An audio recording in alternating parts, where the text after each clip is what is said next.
So we looked at the approved therapies that we currently have for AML, mainly at FLT3 inhibitors, IDH inhibitors, and BCL2 inhibitors. So most of these therapies that have been in development for about 5 to 10 years, and we've come to understand how these patients develop resistance to these therapies over time. And so just to give a few examples, in the case of FLT3, some of the initial drugs, we would see resistance develop by the development of TKD mutations. When patients were treated with type 2 inhibitors like quizartinib, patients would develop TKD as a resistant mutation.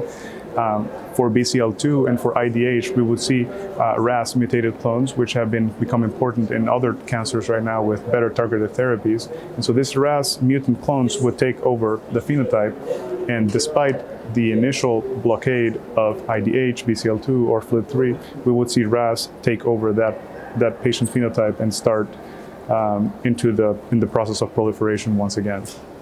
And so by understanding what drives the mechanisms of resistance, we can better have an idea of how to target that at the time of relapse, or to target that at the time of the start of the therapy to avoid from that happening in the future.